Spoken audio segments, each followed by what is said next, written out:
ಶುಭೋದಯ, ನಮಸ್ಕಾರ, welcome to Yoyo Kannada. ಬನ್ನಿ ಈಗ ನೋಡೋಣ ಈ ದಿನದ ಗೋಲ್ಡ್ ರೇಟ್. ದೇಶದಲ್ಲಿ ಚಿನ್ನ ಮತ್ತು ಬೆಳ್ಳಿ ಬೆಲೆಗಳು ಮತ್ತೊಮ್ಮೆ ಭಾರಿ ಏರಿಕೆ ಕಂಡಿವೆ. ಸತತವಾಗಿ 5ನೇ ದಿನ ಕೂಡ ಬೆಲೆಗಳಲ್ಲಿ ಹೆಚ್ಚಳ ದಾಖಲಾಗಿದ್ದು, ಕಳೆದ ವಾರದಿಂದಲೇ ನಿರಂತರ ಜಿಗಿತ ಕಾಣಿಸುತ್ತಿದೆ. ಶುದ್ಧ ಚಿನ್ನದ ಬೆಲೆ ಕಳೆದ 8 ದಿನಗಳಲ್ಲಿ ಸುಮಾರು 8,000 ರೂಪಾಯಿಯಷ್ಟು ಏರಿಕೆಯಾಗಿದೆ. ಇದೇ ವೇಳೆ 1 ಕಿಲೋ ಬೆಳ್ಳಿ ಬೆಲೆ ಕೂಡ ಸುಮಾರು 35,000ದಷ್ಟು ಏರಿಕೆ ಕಂಡುಬಂದಿದೆ. ಬೆಂಗಳೂರು ಮಾರುಕಟ್ಟೆಯಲ್ಲಿ 22 ಕ್ಯಾರೆಟ್ನ ಚಿನ್ನದ ದರ 10 ಗ್ರಾಂಗೆ 400 ರೂಪಾಯಿ ಏರಿಕೆಯಾಗಿ 1,48,300 ರೂಪಾಯಿಗೆ ತಲುಪಿದೆ. 24 ಕ್ಯಾರೆಟ್ನ ಚಿನ್ನದ ದರವು 10 ಗ್ರಾಂಗೆ 430 ರೂಪಾಯಿ ಹೆಚ್ಚಳ ಆಗಿ 1,61,780 ರೂಪಾಯಿ. ಇನ್ನು 1 ಕಿಲೋ ಬೆಳ್ಳಿ ಬೆಲೆ ಇಂದು 5,000 ರೂಪಾಯಿ ಏರಿಕೆಯಾಗಿದ್ದು 3,05,000ಕ್ಕೆ ತಲುಪಿದೆ.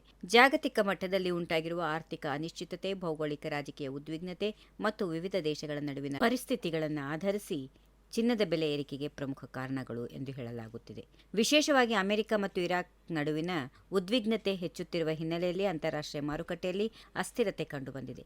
ಈ ಪರಿಸ್ಥಿತಿಯನ್ನು ಹೂಡಿಕೆದಾರರು ಸುರಕ್ಷಿತ ಹೂಡಿಕೆ ಆಯ್ಕೆಯಾಗಿ ಚಿನ್ನದತ್ತ ಮುಖ ಮಾಡುತ್ತಿರುವುದರಿಂದ ಪಸಡಿ ಬೆಲೆಗಳು ಮುಂದುವರೆದು ಏರಿಕೆಯಾಗುತ್ತಿವೆ. ಈ ವಿಡಿಯೋ ನಿಮಗೆ ಇಷ್ಟವಾದಲ್ಲಿ ಲೈಕ್ ಮಾಡಿ, ಶೇರ್ ಮಾಡಿ, ಸಬ್ಸ್ಕ್ರೈಬ್ ಮಾಡಿ.